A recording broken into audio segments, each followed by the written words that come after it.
I'm here with John, but that's not your recreation name. What is your recreation name? My Viking name is Vigolf Blotho, or Blood Axe. Oh, you sound scary. My favourite weapon is the Dane axe, or two-handed axe, and after several battles with that, they thought the fairest name for my character was Blood Axe, because I tend to hit people in the head with the Dane axe, and that's the end of the battle. So, Blood Axe, can you just tell me, I'm actually interested in this chainmail.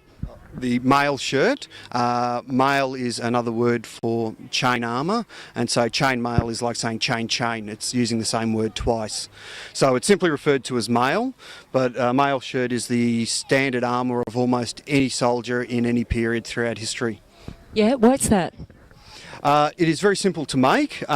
Small pieces of wire can be made out of anything from mild steel to a hardened steel, which you could normally use for a sword. And it doesn't take a lot of technology to make a suit like this or individual links. Okay, let's have a look. Do you think there's any chance I could try this on? Actually, that's not very heavy. This mail shirt is a small hauberk, so it weighs in between 15 and 18 kilograms. And I'm sure actually we'll take it off the armour stand. We'll let you try it on. All right, thank you. He reckons that's quite heavy. I'm not sure that it is really, but we'll give it a go. Actually, you hold that in one hand for a second. Okay, maybe we won't. Maybe not. Will someone have to hold me up while I'm wearing it? Once you're actually wearing it, it will the weight will spread out quite evenly over your body, so it won't be like trying to hold it in one hand. But before we put this on, because we keep our armour oiled, we don't want to get grease all over your nice clothes. We will put a padded coat on, and that way you won't get covered in grease. All right, thank you. I'll just pop this down then.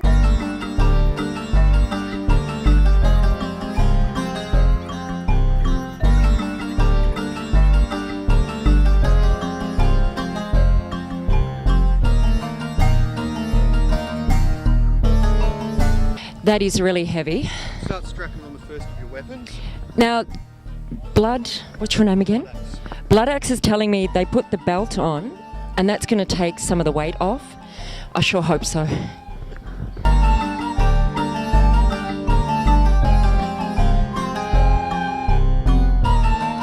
that's starting to sit on your waist. You're my Viking stylist. All right. Now we need to accessorise. We'll need a helmet. We're accessorising? Accessorising, yes. And he tells me I get to choose my helmet, so that really is accessorising. You have your choice. The standard Spangen helm or four-plate helmet. Once again, any period in history, almost any culture used a style of helmet like this. The other helmet we have for your offer today, the English Great Helm, 11th to 12th century for the knights. Great protection for the face, but once again, restricts your vision, restricts your breathing. Most of our fighters actually wear the Spangen helm. You know what? It's a tough choice, but I'm going with the one that matches my outfit.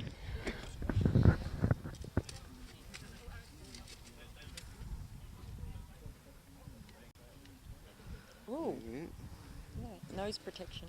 Yep, exactly that. That really hugs my head, actually. It does obscure my vision a little bit. I feel like I'm just focusing here and going cross-eyed. Will that help me in battle? Would that mean I'll go crazy and just have a better chance? Even a small nasal like that gives your face quite a lot of protection from any blows coming in at your face. No, I won't show you with the axe. Oh, can't I hit you? All right, but to finish off our outfit for today, you can't wield a sword. State legislation says you're not allowed to handle swords, and that's a big requirement as part of safety for all of our groups. But a hand axe like this one was a very common Viking weapon. Everybody would have had one of those on the field, even if they carried a sword, because it's not that hard to have your weapon taken off you while you're in battle. All right, and so now you have, I'll take the microphone for a moment. You have your axe. I'm ready. No, you need one other thing, is the plank shield.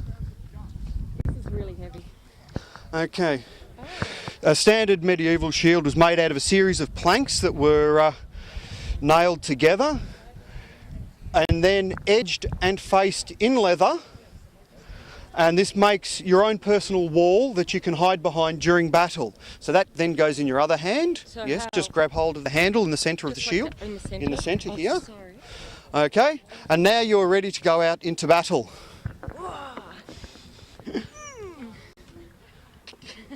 That's hard work. It is quite hard work, and it takes our new members several months before they can actually get up the strength and the stamina to last during what would be a normal battle for us in a reenactment battle. Here's the interesting thing. I'm right-handed, Yes? so I want to have the skill with this, but really I need my strength to hang on to that.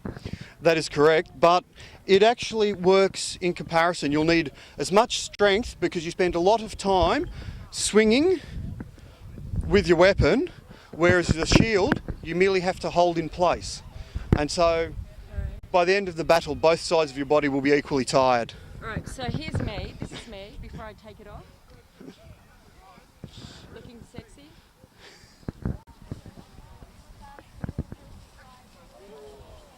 Thank you.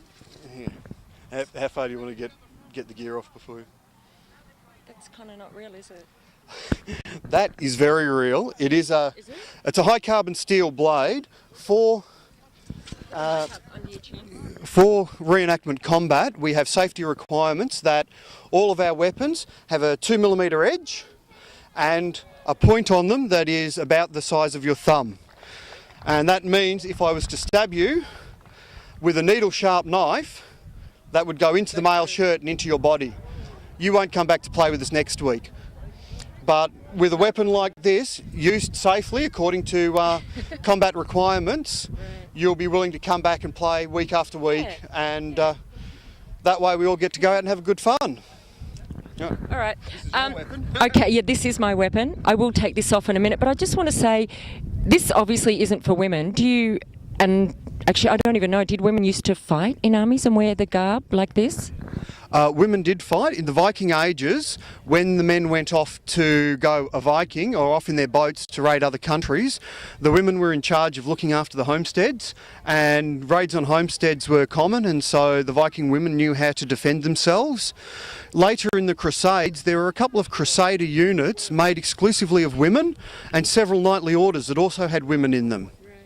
So there are women combatants. We actually have several women in our group. One of them is here at the event with us today, and she was actually out in combat with us earlier in the day. I think we've got some footage of that for you later. Yeah, great. We look forward to catching up with her. It's getting a bit glary out here. I might need my sunnies in a minute. But so in the reenactment group, you make these for women as well? Yes. Women have been known to wear male shirts. There are other styles of armour made out of hardened leather plates that are also quite effective. They're a little bit lighter.